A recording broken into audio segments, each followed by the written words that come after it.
bienvenue sur Boop Boop, le podcast sur l'allaitement qui va faire, nous espérons, du bruit. Moi c'est Hélène, pharmacienne. Et moi je suis Cassandre, médecin généraliste. Nous sommes de plus en plus nombreuses à allaiter nos petits cœurs sur des durées plus longues qu'avant. Si toi aussi, tu t'es embarqué dans cette aventure, si tu souhaites allaiter ou aider une personne qui allaite ou voudrait allaiter, ce podcast est fait pour toi. Tu y trouveras des conseils pratiques, des partages d'expériences, des témoignages, des séances de sophrologie, de relaxation ou encore de la rééducation du périnée. Oui, à écouter lors des tétés ou pas, le tout à travers notre regard de maman et de professionnels de santé. Nous avons créé ce podcast comme le podcast que nous aurions aimé écouter pendant une tétée, pour allaiter en toute sérénité, bien informé. Bonne écoute, c'est l'heure de la tétée. Aujourd'hui, nous avons envie de vous emmener dans une histoire complètement folle, mais aussi pleine d'amour et de courage. Imaginez, vous venez d'apprendre que vous attendez des quadruplés et vous décidez de les allaiter. Oui, tous les 4. Notre invitée du jour, c'est Flavie, et elle va nous raconter comment elle a fait, comment elle s'est organisée, comment elle a tenu bon, et surtout, comment elle a vécu et comment elle vit cette aventure hors du commun. Vous êtes nombreuses à nous avoir envoyé son témoignage sur Insta. Dans cette vidéo, quand Flavie apprend qu'elle est enceinte de 4 bébés, alors qu'elle a déjà 3 enfants, sa première question qui lui passe par la tête a été « Comment je vais faire pour les allaiter ?» Croyez-moi, cet épisode va vous booster, vous émouvoir et peut-être même vous donner envie de croire encore plus fort en vos propres capacités. Ouais, je sais pas si ça va vous donner envie d'avoir des quadruplés par contre. Mais en tout cas, aujourd'hui, on vous propose un voyage au cœur d'une aventure extraordinaire, voire XXL, allaiter non pas 1, mais 4 bébés en même temps. Et c'est pas tout, Flavie allaite toujours ses bambins de 30 mois. Bonne écoute, c'est l'heure de la tétée, x4. Et bonjour Flavie, alors on va te demander de te présenter, de nous dire ce que tu as envie de toi, de ta famille et de tes histoires d'allaitement, même si je pense qu'on va y revenir en long en large sur cet épisode. Moi, c'est Flavie, j'ai 31 ans, j'ai mon conjoint qui a le même âge, on a 7 enfants, ils ont tous été allaités et j'allaite encore mes quadruplés. Voilà, parce qu'il y a ça dans l'histoire. Ils ont quel âge tes quadruplés ? Ils ont 2 ans et demi. Waouh, ok. Bah, c'est ce qu'on va dérouler tout au long de l'épisode, l'histoire avec tes quadruplés. Sauf si tu as envie de nous dire si tu as eu des difficultés ou des événements marquants dans tes allaitements précédents. Alors, mon premier allaitement a été un peu plus compliqué parce que c'est le premier aussi. Je pense que c'est lié. Mon fils a eu un frein de langue aussi qui a dû être coupé, qui a été coupé quelques jours après la naissance. Puis il a été recoupé sous anesthésie quand il avait 7 ans. Les 2 autres allaitements avant les quadruplés, ça a été un long fleuve tranquille. Tu les as allaités combien de temps tes premiers enfants ? Alors mon premier, comme je travaillais encore, il a été allaité 7 mois et demi. Après trop de fatigue et donc j'ai arrêté. Mon deuxième, il a été allaité 20 mois et demi jusqu'à la naissance du troisième en fait. Ouais. Et il a arrêté de lui-même après quand je suis rentrée. Moi, il a repris une dernière fois, il a stoppé. Ah ouais, le goût du lait du début, c'était pas ça, je pense. Et mon troisième a été allaité 24 mois, pareil, jusqu'à mon hospitalisation et puis il a jamais redemandé après. D'accord. Waouh. Alors, on va rentrer dans le vif du sujet tout de suite maintenant. Comment tu as appris que tu attendais des quadruplés ? Déjà, quel est le contexte de cette grossesse ? Donc, tu as allaité ton troisième. Tu t'es dit, allez, on retente un quatrième. Pourquoi ? Pour avoir une fille ? Qu'est-ce qui t'est passé par la tête ? Voilà. On voulait 4 enfants.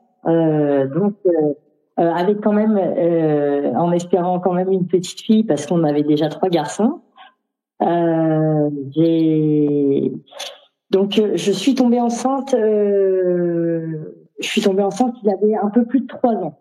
Alors on va rentrer dans le vif du sujet tout de suite maintenant. Comment tu as appris que tu attendais des quadruplés ? Je pense que tu dois t'es rodée quand même au bout de ta 4e grossesse, du coup. Quand la sage-femme a allumé son échographe et que tu as vu qu'il y avait plusieurs poches, qu'est-ce que tu t'es dit ? Qu'est-ce qui s'est passé ? Raconte-nous. Quand elle a posé la sonde, on a vu, j'ai vu 3 poches, moi. Alors, je n'étais pas sûre, mais j'ai attendu en fait qu'elle me dise quelque chose et elle m'a dit Madame Blond, je crois qu'il y en a 4. Donc, je dis, ah non, mais c'est pas possible. Donc, j'ai vraiment changé de tête. Hein. Je me suis vraiment décomposée sur le moment et je me suis dit, heureusement que j'étais allongée parce que je pense que je serais tombée. Et est-ce qu'il y a des grossesses gémellaires ou plus dans vos familles? Alors, dans la mienne, il n'y en avait pas avant. La mienne et celle de mon cousin et de sa copine.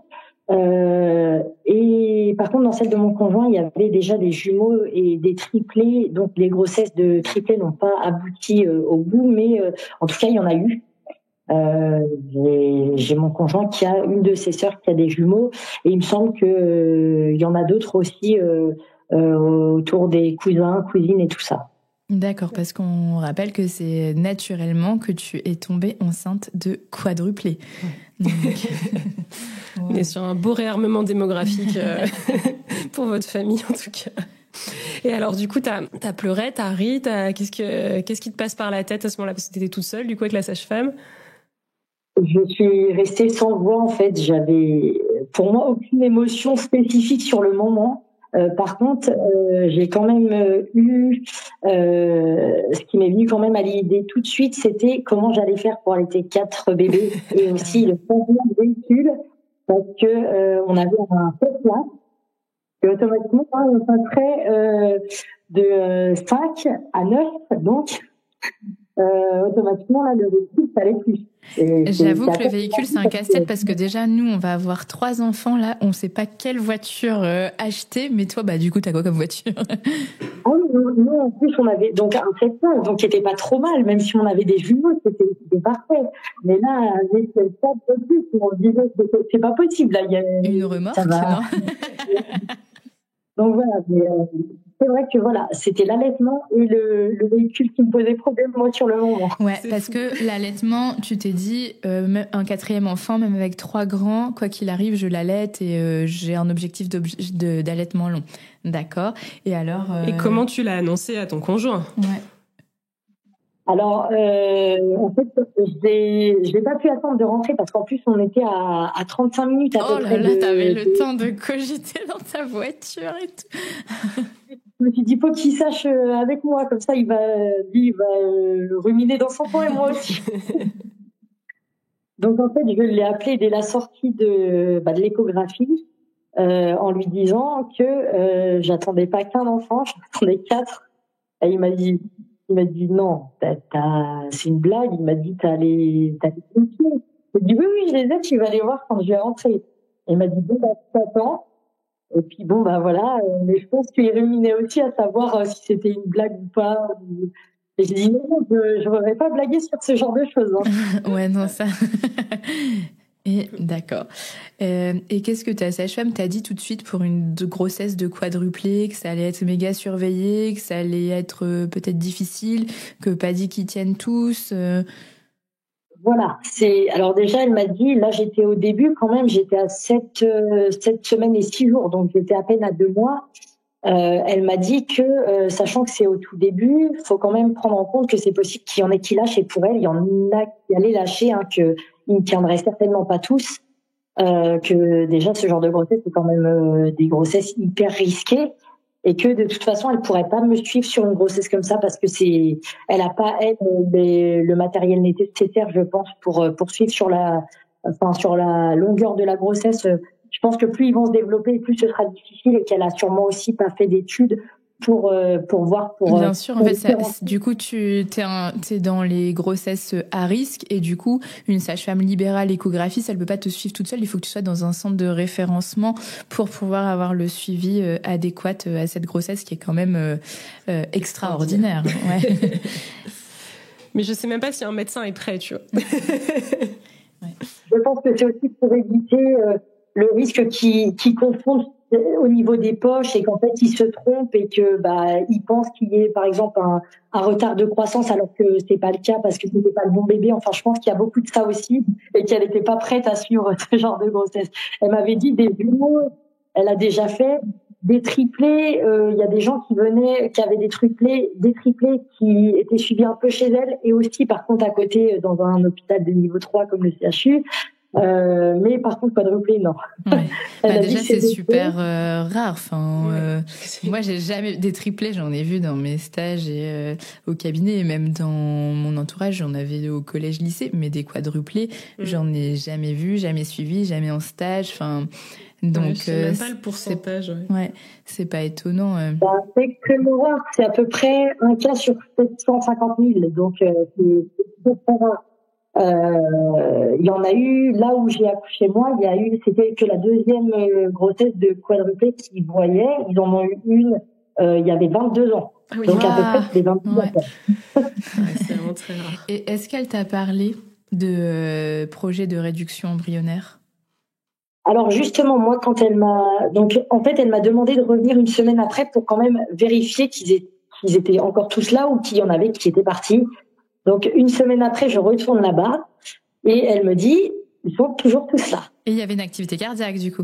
Ouais. Oui, l'activité cardiaque était toujours présente pour les 4 et la première écho, j'ai déjà vu l'activité cardiaque pour les 4 aussi.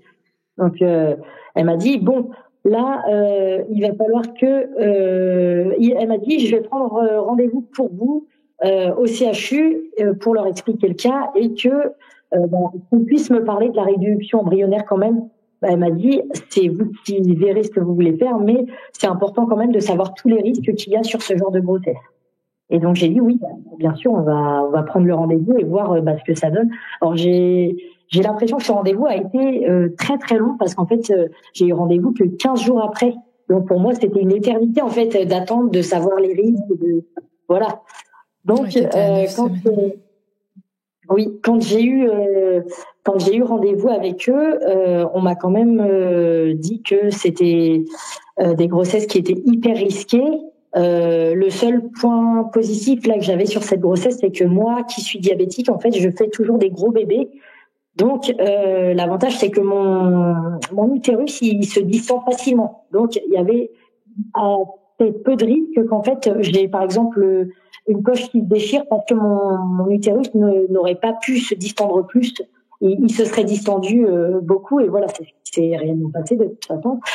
Mais j'avais le risque de retard de croissance in utero, que les bébés décèdent in utero aussi, qu'ils aient des soucis de santé parce que un accouchement en grande prématurité. Il y avait des risques pour mon diabète qui soit pas équilibré aussi, que je fasse une prééclampsie presque à 100%, mais c'est ce que mon gynéco m'a dit parce que j'en ai déjà fait une à mon 3e en plus. Donc il a dit il y a encore plus de risques sur une grossesse comme ça. Il m'a dit c'est presque sûr à 100% que vous fassiez une prééclampsie. Donc il y avait aussi donc le risque de prématurité, que j'accouche entre 26 semaines à peu près, 28 semaines. Il m'a dit c'est à peu près là où ils accouchent les gens qui ont des quadruplés, c'est à peu près il m'a dit entre 24 et 28 semaines, pas au-dessus souvent. Donc c'est grand prématuré, très grand prématuré, pardon. Et donc il m'a dit avec le risque qu'ils décèdent à la naissance aussi parce que ils puissent pas les sauver ou que le poids il soit trop petit.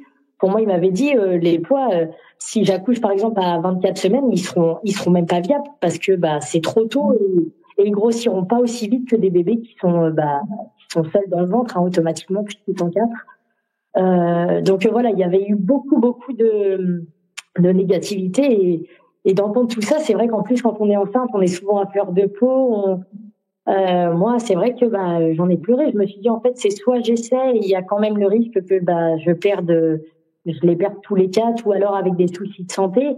Soit j'en fais enlever 2, mais j'ai le risque aussi de perdre les autres. Et au final, il y avait quand même 35% de risque que je perde les 4 à faire une réduction embryonnaire. Donc je trouve que c'est un pourcentage assez élevé quand même s'ils me disent qu'il était moins élevé que le risque avec une grossesse comme ça. Mais voilà, moi je me disais, si j'en fais retirer 2, sachant qu'ils vont bien, c'est comme s'ils décidaient d'en tuer 2 en fait sur les 4, alors que les 4 allaient bien en plus sur le long de la grossesse. Même au moment où on m'a dit de faire, j'avais 1 mois de réflexion pour savoir ce que je faisais. Donc 1 mois déjà c'est long. C'est long. Ça aurait été à peu près autour de 16 semaines quand même. Et en plus il aurait fallu que mon dossier passe je sais plus comment ça s'appelle, mais mon dossier serait passé en commission pour savoir si c'était OK pour la réduction ou pas. Donc ça veut dire que j'aurais encore attendu plus loin et donc j'aurais été très loin avant de faire retirer les deux. Il y aurait déjà eu des mouvements fœtaux ressentis, etc. Je pense que c'est un peu plus dur psychologiquement. Ouais.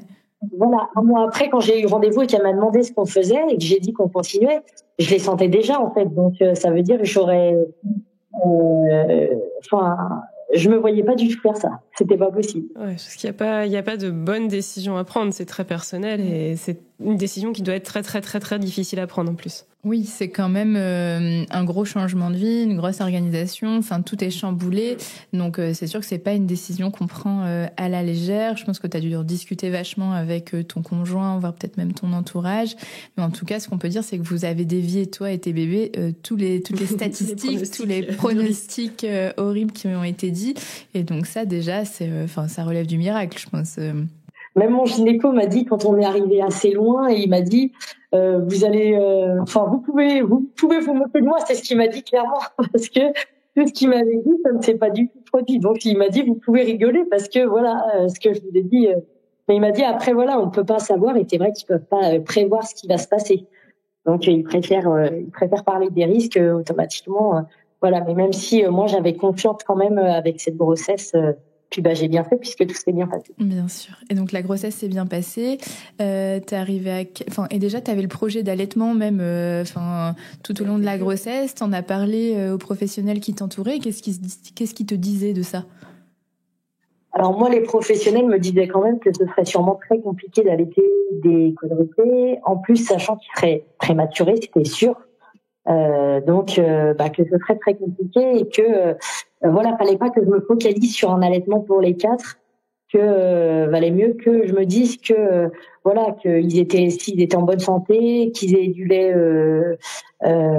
artificiel, que je me mette à fond dedans et qu'au final je sois déçue parce que j'arrive pas à faire ce que je voulais. Mais moi j'avais toujours quand même cette conviction que je devrais allaiter. Donc je leur ai dit que de toute façon je ferais le maximum pour et que j'avais la volonté de le faire. Donc il y a rien qui pourrait me faire changer d'avis. Ouais, j'ai l'impression que t'es une force de la nature et qu'il n'y a pas grand monde qui peut te faire changer d'avis de toute façon, mais c'est super.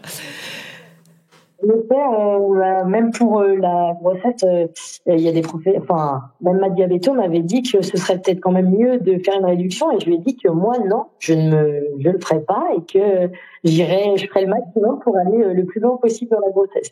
Donc voilà, c'est ce qu'elle m'a dit.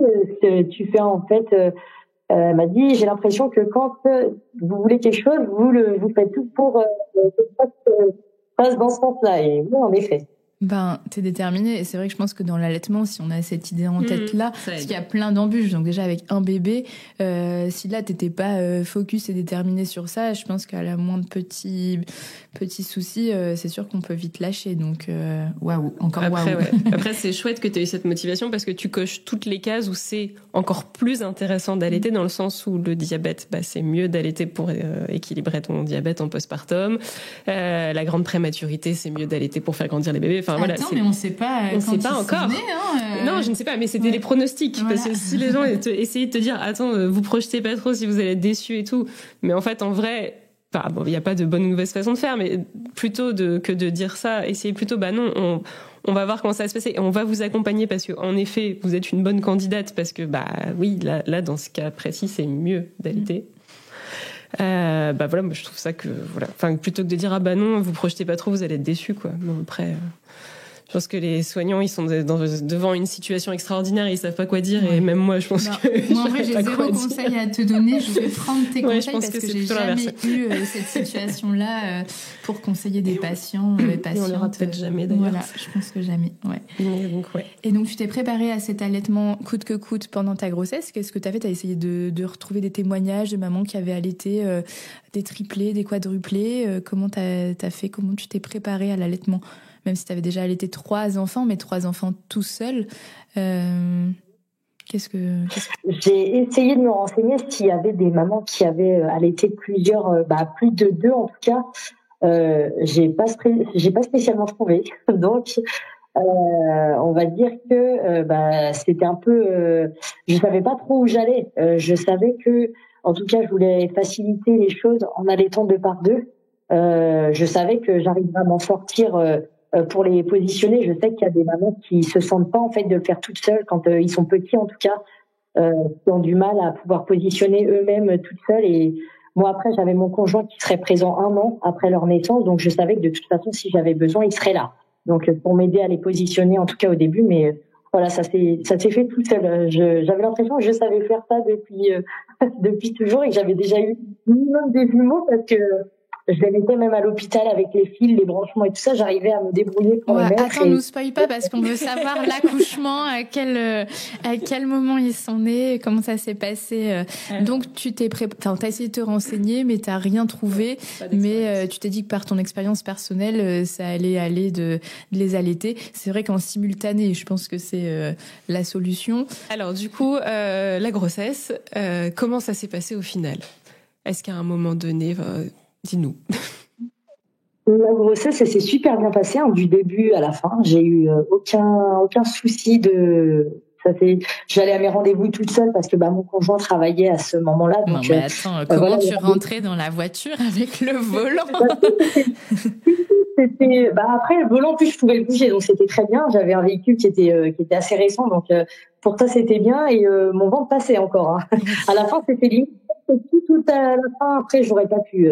Mais j'ai été hospitalisée 2 semaines avant d'accoucher, donc voilà. Mais juste en tout cas, j'ai été hospitalisée à 29 semaines et 5 jours.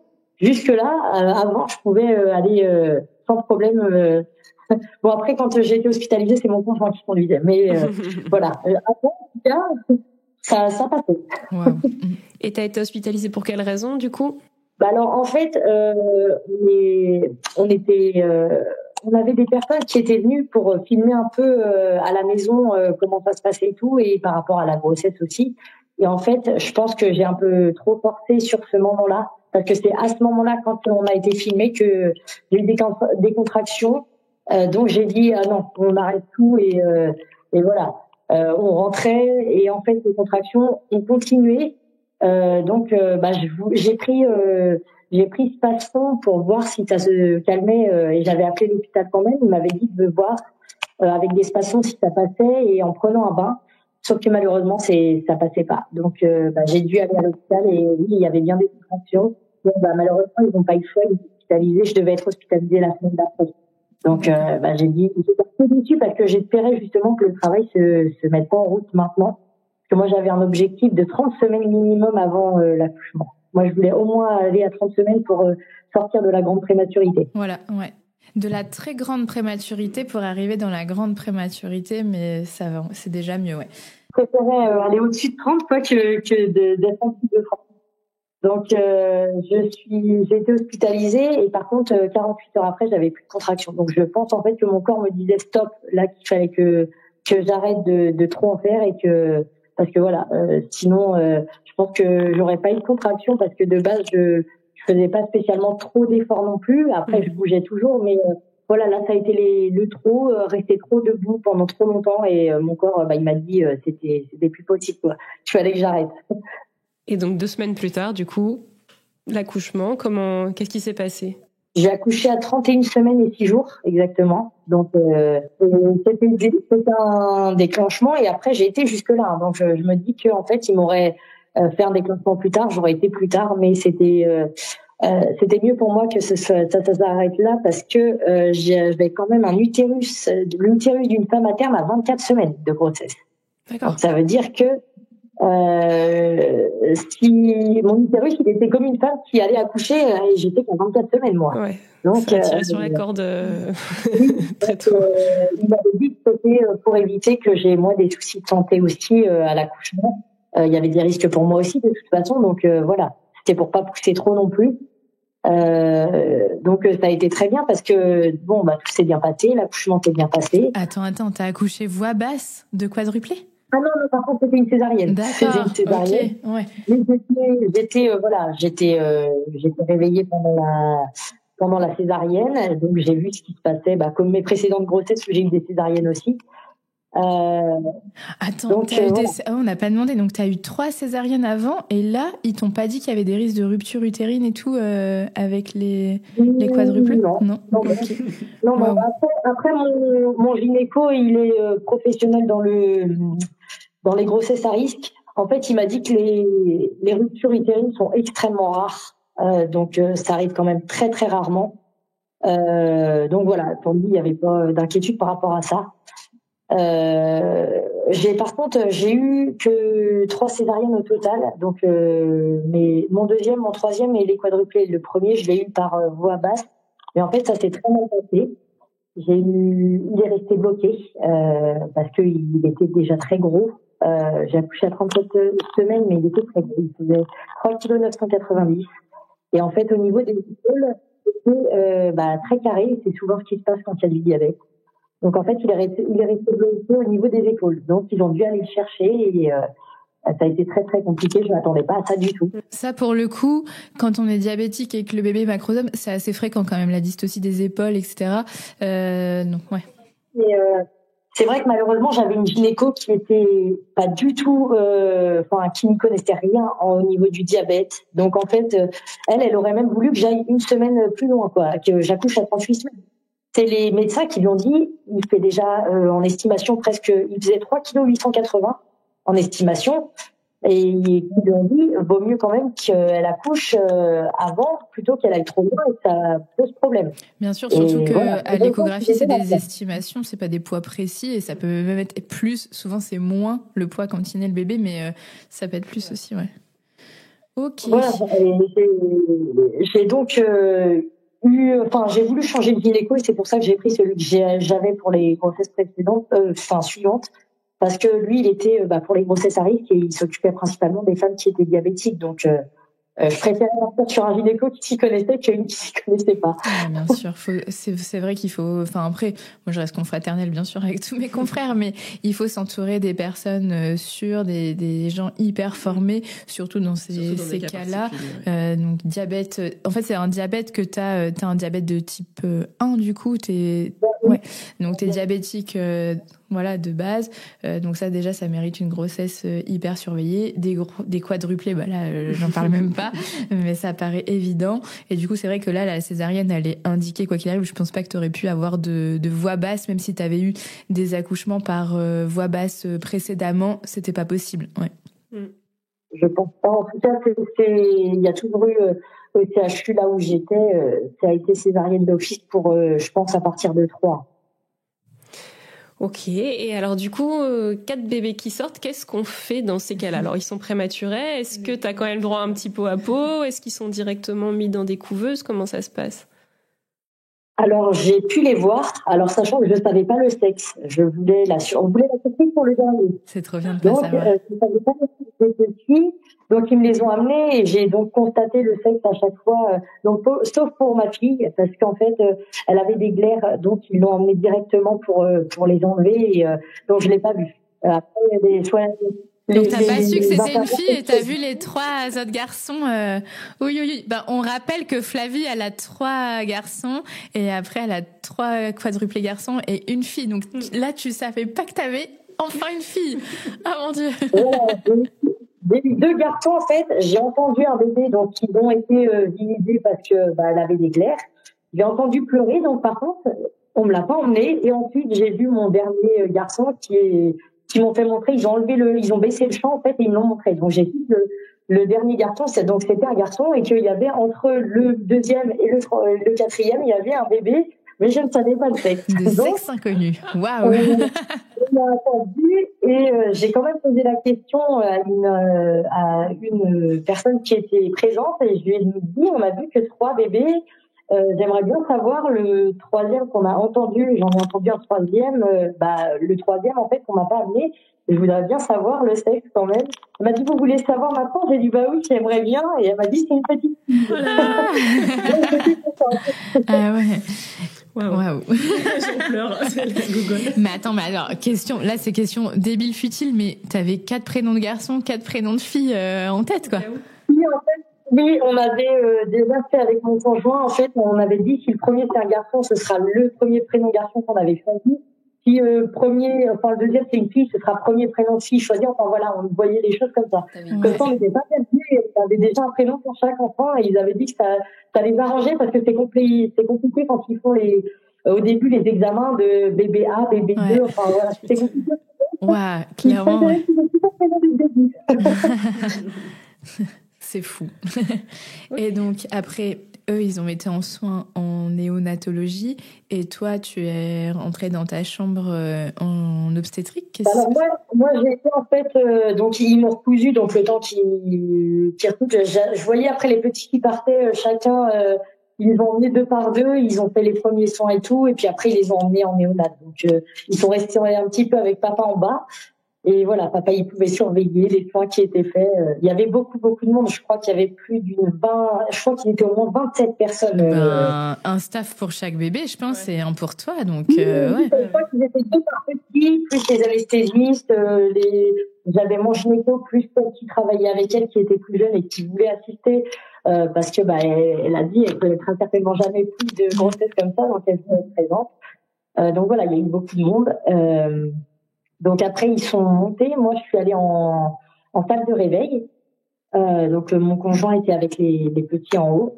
Moi, par contre, j'ai fait une hémorragie quelques temps après la. En fait, ça s'est pas fait juste après la césarienne.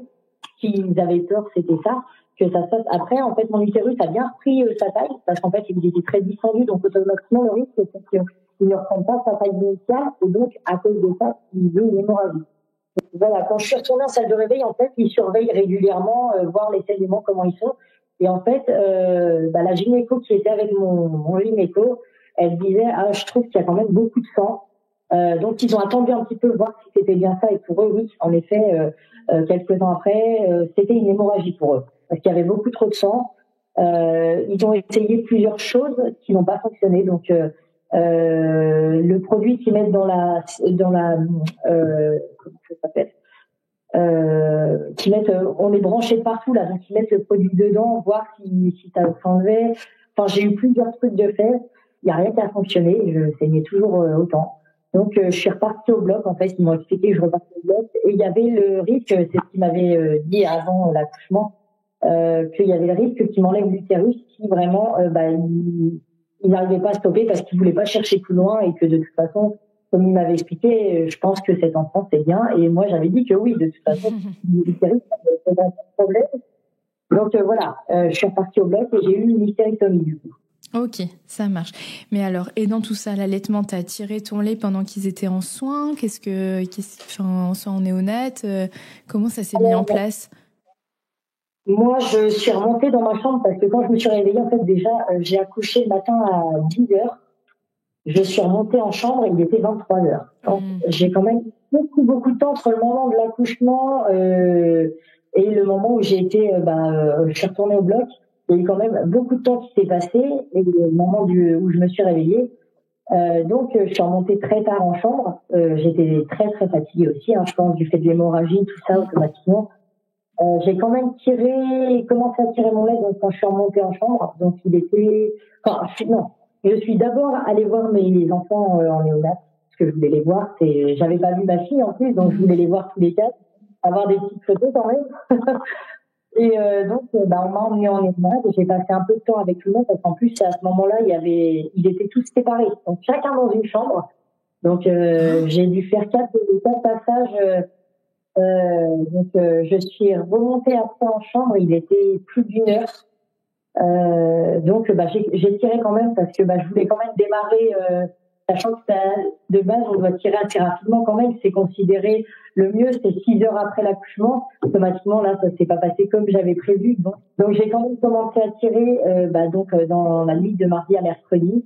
Puis j'ai tiré le jeudi puis le samedi parce que tellement fatiguée par la perte de sang. Et le vendredi, j'ai pu après tirer régulièrement. Et j'ai commencé déjà le jeudi à avoir un peu de lait. Donc c'est quand même venu très vite malgré l'hémorragie, la césarienne et tout ça, qui peuvent retarder la lactation. Oui. Et moi, dès le jeudi, j'avais quand même ce petit de lait qui était déjà là. Donc j'ai dit, ça trop mal parce que ça commence déjà alors que je pensais que ça mettrait beaucoup plus de temps. Donc j'ai commencé à partir du vendredi en fait à tirer régulièrement, tirer toutes les 2-3 heures.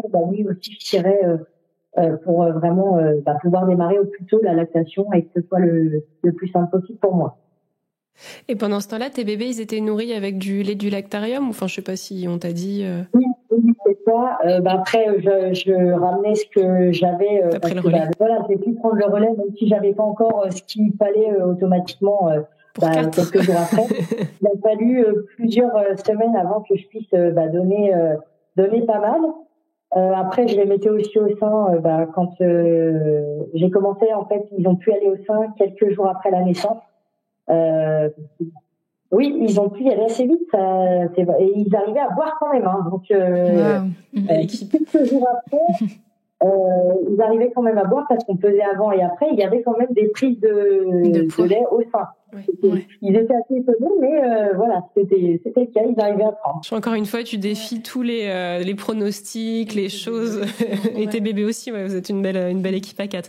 Et je sais pas du coup si tu te rappelles ou quoi, parce qu'en plus, du coup, ça s'est fait 4 fois, mais la première tétée, tu t'en rappelles, ou la première fois qu'on te les a mis au sein et tout? Oui, c'est le deuxième des petits qui a commencé à aller au sein, le premier.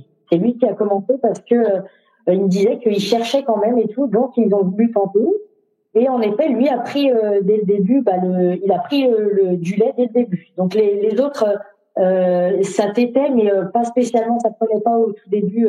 Les deux autres garçons n'ont pas pris dès le début en tout cas, et j'avais pu les mettre 2 par 2 à ce moment-là parce que eux deux étaient dans la même chambre.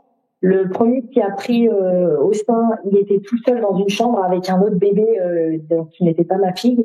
Mais et pourquoi ils ont fait ça? Non, mais ils ont été 32 semaines dans le ventre de leur mère et là on les sépare. Mais oui, après je pense qu'ils ont leur raison, bien sûr. Ça devait être une logistique folle. En fait, c'est parce que j'ai un de mes fils en fait qui a été très vite. Il a pas eu besoin de berceau chauffant. Il a été très vite passé en berceau normal. Et donc, ils ont des pièces où il y a les berceaux chauffants, où il y a les prises pour, et les pièces où les berceaux, ils sont après plus chauffants. Il y a Donc, c'est pour ça, en fait. Il y avait un côté berceau chauffant, un côté sans berceau chauffant. Mais comme il y avait déjà un bébé, ils pouvaient pas le changer, en fait. C'est pour ça. Après, quand ce bébé est parti, qu'il est parti en berceau normal, j'ai pu avoir ma fille qui est restée en berceau chauffant, mais du côté où il y avait son frère. Enfin, ils étaient chacun dans Ça a été compliqué au début et quand ils ont été 2 par 2, c'était un peu plus simple. Je pouvais les mettre 2 par 2 au sein aussi. Donc voilà, ça a été mieux à partir de ce moment-là. Ah waouh, ouais, franchement chapeau. Et donc leur séjour en néonat, toi t'as pu rentrer chez toi et eux sont restés en néonat un certain temps. Dis-nous un petit peu la chronologie. Alors moi j'ai pu sortir 6 jours après mon accouchement. Les petits, eux, ils sont restés au CHU 15 jours parce qu'en fait ils ont été ensuite transférés à la clinique parce que automatiquement 4 bébés qui allaient plutôt bien pouvaient être transférés. Il y avait beaucoup de cas de bronchiolite à cette époque-là, donc ils m'ont dit c'est mieux qu'on transfère les 4 vôtres, sachant qu'ils sont 4, donc ça fait 4 places de plus. C'était plus simple pour eux et puis la plupart des bébés à part les miens en fait ils avaient encore des besoins, donc moi les miens ils étaient plus en berceau chauffant, ils avaient plus besoin d'oxygène, donc voilà, c'était les mieux en tout cas pour sortir et pour être transférés. Donc ouais, ils ont été transférés. Et du coup c'était plus près de chez toi en plus. Non, c'était un peu plus loin. Ah non, mais rien n'est simple et pourtant tu arrives, c'est fou. Mais bon, après, j'ai préféré quand même le séjour à la clinique parce que ils ont moins de monde. Donc du coup, quand les miens sont arrivés, il y avait qu'un bébé en plus, donc ils étaient que 5 et donc c'était plus simple pour s'occuper des bébés qui pleurent quand ils sont moins que quand en néonat, ils ont beaucoup de bébés et automatiquement, ils peuvent pas être tout le temps avec les bébés qui pleurent et c'est vrai que ça fait mal au cœur de voir les petits qui pleurent et qui font rien au final parce que ils ont pas le choix. Donc je trouve qu'ils ont été plus en mode un peu cocooning quand ils étaient à la clinique, donc j'ai préféré quand même. Ah, bon tant mieux. Et du coup, alors moi, dans ton discours, j'ai l'impression que tu as tout géré toute seule. Ouais. Est-ce qu'à un moment, on t'a proposé ou tu as eu besoin de l'aide d'une consultante en lactation ou est-ce qu'on... Voilà, j'ai pas l'impression. Alors, j'ai eu dans la ville, à la clinique, en fait, que j'ai vu quand j'allais les voir, parce que j'ai eu des périodes, par contre, assez compliquées. Donc, je pense que le fait que les bébés allaient moins au sein parce que ils étaient automatiquement ils étaient nourris en plus tous les 4 souvent en même temps. Donc ça veut dire que je pouvais pas donner aux 4 en même temps parce que après il y avait il y avait le repas pour les petits qui était mis par la sonde la plupart du temps. Donc après, quand ils ont été en clinique, ils sont restés un peu sous sonde. Et puis après, quand ils ont enlevé, c'était plus simple. Mais j'ai eu pas mal enfin j'en ai pas mal. Non. J'en ai eu 2 pendant qu'ils étaient hospitalisés. J'ai fait des mastites, donc ça a été hyper compliqué en plus, des douleurs, donc il fallait que je vide le sein. Enfin, donc j'ai vu cette conseillère qui m'a aidée à me permettre d'avoir moins de douleurs et que ça parte, que ça revienne à la normale plus rapidement. Elle m'a dit le problème c'est comme ils sont hospitalisés et que je peux pas les allaiter en permanence, c'est quand même le tire-lait, c'est quand même pas ce qu'il y a de mieux, donc ça aide, mais voilà, le mieux c'est le bébé au sein. Donc c'est pour ça que elle pense que c'est venu rapidement parce qu'au final j'en ai jamais eu avec mes 3 plus grands qui étaient directement au sein. Donc ça a été ça le souci, je pense, qu'ils soient hospitalisés assez longtemps quand même parce qu'ils ont été hospitalisés 5 semaines au total. Donc voilà, il a fallu que je puisse trouver une solution pour que cette mastite elle parte rapidement, que je puisse mettre les petits au sein, voilà aussi le plus régulièrement possible, en sachant que j'avais les grands aussi à gérer à la maison et je pouvais, on va dire, les abandonner parce que je pouvais pas me dire je passe toutes mes journées avec les bébés et à côté mes grands ils étaient quand même pas si grands, ils avaient aussi besoin de moi, donc il a fallu que je me coupe un peu en 2 pour profiter des petits. C'est vrai qu'en fait, quand on veut démarrer un allaitement, on conseille de le faire à la demande, ce qui n'était pas possible pour toi, et du coup, ce qui est d'autant plus difficile pour calibrer une lactation. Quand en plus la lactation doit être pour 4, en effet, on peut comprendre que tu as eu des petits soucis. Et alors, quand est-ce que vous avez pu rentrer tous à la maison ? Alors, on a pu rentrer donc 5 semaines après leur naissance. Ça a été... moi, on m'avait demandé si je pouvais être quand même à la clinique 2 jours avant leur sortie, ce qui permettait de voir comment ça allait se passer avec les petits, et puis aussi m'habituer les réveils, comment ils allaient se faire avec les petits, tout ça.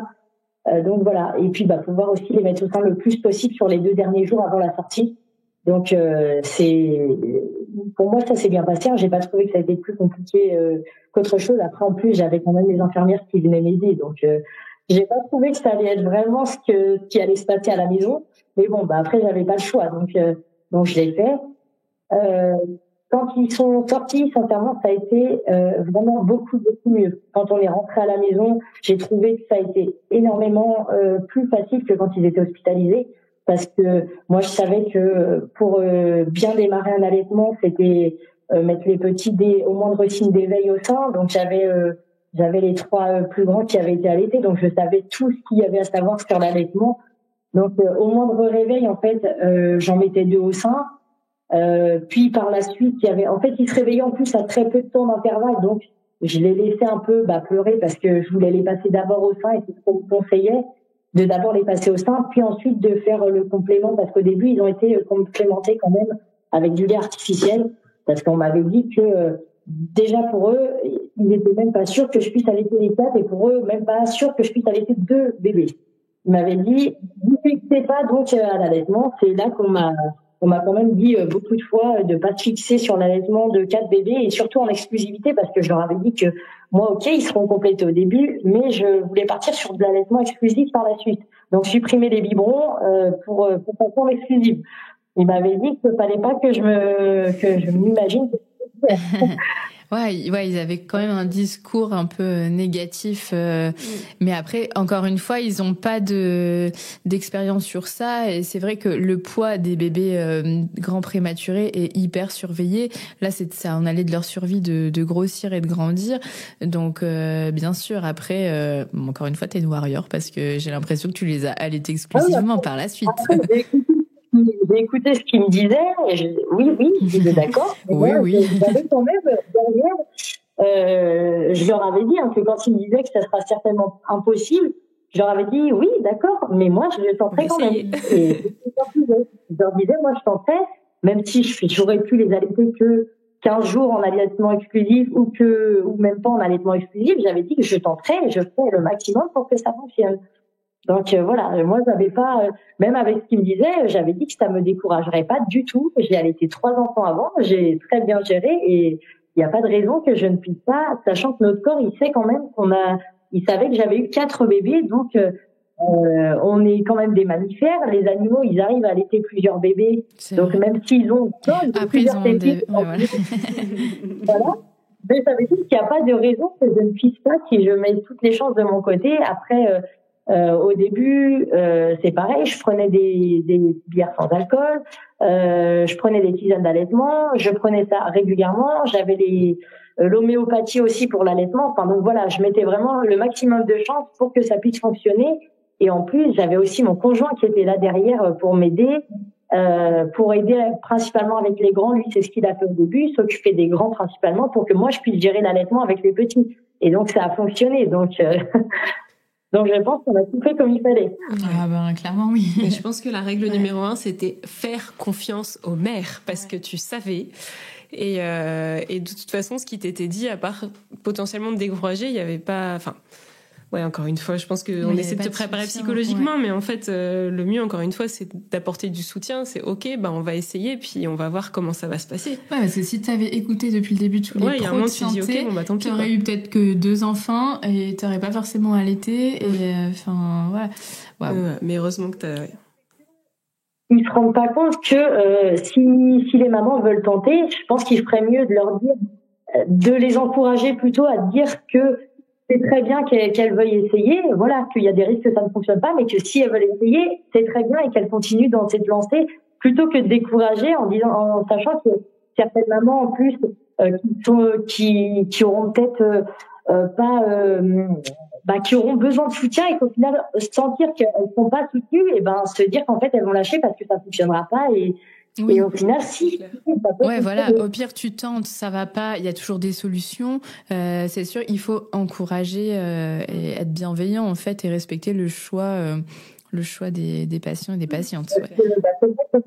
Moi, j'avais la volonté de vouloir le faire et de me dire que j'allais y arriver, mais certaines mamans n'auront pas cette confiance en elles et donc lâcheront parce que les professionnels leur disent que non, ça fonctionnera pas, c'est sûr à 100%. Et voilà, elles essaieront pas parce qu'elles se diront qu'en fait elles sont pas du tout aidées et que voilà, que les professionnels ont raison et qu'elles y arriveront pas, alors que si elles peuvent y arriver, faut que elles se donnent les moyens, qu'elles se mettent pas de stress non plus parce que le stress c'est pas bon pour l'allaitement. Moi, j'ai jamais stressé à aucun moment, même quand j'ai arrêté des biberons, parce que mon conjoint lui par contre avait quand j'ai commencé à arrêter les biberons, il y avait quelques mois. Il y avait plus de 2 biberons, c'est arrivé assez rapidement, où on n'avait plus que 2 biberons, et où ils avaient déjà bien diminué, et j'avais dit à mon conjoint, on va arrêter d'un coup. J'avais décidé d'arrêter. Comme ça, j'ai dit, on va arrêter, on verra bien ce que ça donne. J'ai dit, de toute façon, plus ils vont aller au sein, et plus j'aurai de lait. C'est le but. Et il m'a dit, ah ouais, t'es sûr, parce qu'on sait jamais, même pas assez.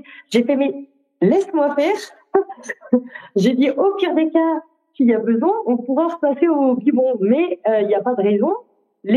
Sur le reste de la journée, ça se passe bien. Pourquoi ça se passerait pas bien sur toute la journée? C'est ce que je lui avais dit. Il m'avait dit, oui, t'as raison, on va essayer et on verra. Donc voilà, c'est vrai que lui, il avait plus peur parce que l'allaitement, il sait pas non plus automatiquement, pour un homme, il sait pas trop comment ça se passe réellement et tout ça. Donc j'ai dit, on verra et voilà, si ça se passe bien, ça se passe bien, et si ça se passe pas bien, ça se passe pas bien. Et voilà, sauf que c'est ce qu'on a fait, on a supprimé les derniers biberons de lait artificiel du jour au lendemain. Donc j'ai vu que les petits allaient plus au sein, mais ce qui est normal, puisqu'il faut qu'à la confiance se passe de nouveau pour les 4. Donc j'ai eu des périodes comme ça, ou même les pics de croissance qui ont été très compliquées parce que ils vont très très souvent au sein. Je dormais très peu parce que c'était un qui se réveillait, qui allait un peu au sein, puis qui se rendormait. Et il y en avait 2 autres qui se réveillaient, puis qui allaient au sein, et ils se rendormaient. Et après, c'est le premier qui y a été, puis avec le dernier qui y allait. Donc, c'était très très compliqué. Et j'étais du bon. Je voulais absolument que l'allaitement se passe pour tout le monde. Et puis qu'il soit en exclusivité aussi, comme ont été les grands. Parce que les grands n'ont jamais été complémentés. Donc là, je savais qu'avec l'accouchement que j'ai eu et puis les 4, même s'il y avait un peu de lait artificiel, voilà, je voulais pas me dire je vais trop en faire et puis au final peut-être pas pouvoir allaiter si longtemps parce qu'il y aura la fatigue et tout. J'ai préféré y aller tout doucement et voilà, arriver en exclusivité par la suite et c'est ce qui s'est passé et voilà, je pense que j'ai fait tout ce qu'il fallait. C'est clair. T'en es la preuve aussi. Je pense que ton genre de témoignage un peu, je vais pas dire le mot extrême, mais voilà, un peu XXL, c'est aussi bien pour rassurer des mamans où des fois on est dans des cas très simples où on en a qu'un et on a l'impression que c'est une montagne et en fait là on t'écoute, on se dit waouh, mais en fait, oui, le corps humain il sait et tout est possible et encore une fois, si on écoute et on fait confiance aux mères, ça peut vraiment changer la donne. Et qu'on les soutient et qu'on les encourage, ouais. Eh ben, waouh. Je sais même plus quoi dire. Si. Et donc là, l'organisation concrètement au quotidien. Donc les tétés, donc tu disais, surtout pendant les pics de croissance, ça devait être, ils étaient tous pendus au sein tout le temps, jour et nuit. T'arrivais toujours à les allaiter 2 par 2? Oui, je les ai toujours. Sauf pour la nuit, par contre, ils se réveillaient. Si on avait qu'un qui se réveillait, j'allais pas en réveiller un autre. Je les prenais là. Pendant les pics, c'était vraiment que celui qui avait besoin. S'ils étaient 2, ils étaient 2. Mais si on avait qu'un, j'en prenais qu'un et j'essayais de me rendormir le plus vite possible parce que je savais que j'allais pas beaucoup dormir sur ces périodes-là. Donc c'était le cas. Je dormais un peu. J'étais fatiguée, mais voilà, c'était bon. Et est-ce qu'ils ont vite dormi tous les 4 ou pas trop? Alors, ils ont, à partir de 2 mois et demi, ils faisaient leur nuit tous les 4. Ok, salut. Sauf que... Non, mais je quitte ce podcast. Ça donne envie d'avoir des quadruplés. Sauf que, il y a eu un retour, après 5 mois et demi, ils ont arrêté de faire leur nuit tous les 4. Je me suis dit, ça a été de courte durée, je me suis dit, c'est bon, ils font tout ça. Et non, en fait, ça a duré que de 2 mois et demi à 5 mois et demi à peu près. Et là, il y a eu de nouveau des réveils. Et j'ai eu 2 des petits, donc ceux qui dormaient le mieux, qui ont refait des nuits autour de 16-17 mois. Et par contre, j'en ai 2, même maintenant, qui se réveillent enfin la nuit. Ah, les coquins, d'accord. Après, on va se faire une petite accélération dans le temps. Donc aujourd'hui, ils ont 2 ans et demi, ils sont toujours allaités. Waouh.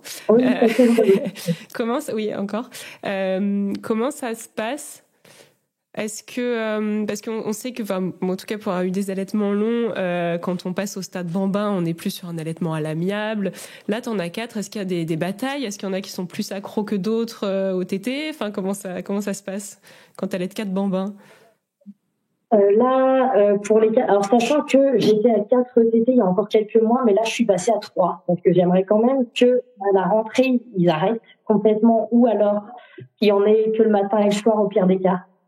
Donc là je suis passée sur voilà, c'est déjà pas mal. Mais j'aimerais aller en vraiment diminuant et en stoppant cette année si c'est possible, sachant que je veux pas non plus que ce soit trop compliqué pour eux. Si je vois que c'est trop compliqué, on continuera encore un petit peu jusqu'à ce que ce soit vraiment plus facile pour eux. Mais je sens quand même que c'est plus facile pour eux de s'en détacher que c'était il y a quelques mois en arrière. Maintenant, on est passé à une tétée le matin pour les 4, une le midi, après avoir pris le repas et on va dire avant d'aller se coucher, et une le soir avant de se coucher aussi. Et puis j'en ai bien sûr 2 qui prennent encore la nuit. mais parce que la journée ils prennent moins, donc je pense que ces deux-là se disent tiens, on prend moins la journée, on va se rattraper la nuit. Ouais, puis au moins ils ont leur maman juste pour eux la nuit, c'est peut-être ça qu'ils se disent aussi. Et quand tu dis que tu fais 4, du coup t'allaites les 4 le matin, c'est chacun son tour, il y a bagarre, il y a une organisation, comment ça se passe? En fait, on est 2 qui se réveillent le matin vers 7h, 7h30 et qui prennent le sein en fait et ils se rendorment. Donc eux, pour moi, c'est déjà bon. Ils l'ont pris. Les 2 autres qui font leur nuit, comme ils prennent pas la nuit, après eux ils le prennent dans la matinée. Ça arrive que les 2 qui l'ont déjà pris vers 7h, 7h30, ils reprennent un peu, mais souvent ça va très vite. Ils prennent un petit peu et puis ils s'en vont. Donc voilà. Là la priorité c'est principalement mais il n'y a pas de bagarre parce qu'ils savent qu'ils l'ont eu les autres. Donc ça arrive que ceux qui l'ont eu me font montrer le sein en me disant tiens, est-ce que je peux en avoir un petit peu? Donc oui, ils peuvent revenir s'ils veulent un peu le matin. Mais voilà, le midi c'est pareil, je fais en alternance ceux qui l'ont eu qui l'ont eu à 7h30, je leur donne à midi les premiers, et après je donne aux 2 autres. Et le soir, c'est ceux qui l'ont eu en deuxième le midi qui l'ont. Voilà, logistique. Ouais. Et est-ce que ton entourage ou des personnes que tu connais pas, tu as perçu des sortes de pression ou des jugements, des remarques pas forcément hyper bienveillantes, ou au contraire, t'as toujours une bulle d'encouragement, de bienveillance et Honnêtement, on va dire que plus ils grandissent, et ça fait déjà quelques temps, ma famille, alors sachant que personne n'a laissé du côté de ma famille, ni ma mère, ni mes sœurs, il y a que ma belle-sœur qui l'a fait, mais voilà, elle passe au biberon facilement, et donc ça, voilà, on va dire que l'allaitement, je pense qu'elle y tient pas plus que ça, comme certaines mamans qui allaitent et qui tiennent vraiment à l'allaitement, et donc qui veulent le faire le plus longtemps possible, ou alors laisser l'enfant décider, on va dire, jusqu'où il veut aller de lui. Moi, c'était mon cas. Moi, on va dire, j'ai arrêté pour les plus grands parce que ça s'est arrêté avec les grossesses suivantes. Mais je pense que j'aurais peut-être continué plus comme là actuellement, parce que j'aurais plus de grossesse. Donc, on m'a déjà dit, tu comptes continuer longtemps. Là, après, ils vont rentrer à l'école. Il est temps. Et puis beaucoup comme ma maman, mon papa, qui comprennent pas que j'allaite encore, qui disent que ça sert plus à rien. Et moi, je leur dis, mais c'est pas histoire que ça sert. Eux, s'ils aiment bien être encore au sein, j'ai pas envie de leur priver de ça, alors que moi, ça me dérange pas. Si ça me dérangeait, je vais trouver une solution pour qu'ils arrêtent plus tôt, mais moi, ça me dérange pas. Donc, pour l'instant, moi, jusqu'à là, la fin de l'année, on va dire, s'ils sont encore allaités, voilà, j'ai supprimé une tétée déjà pour qu'on diminue.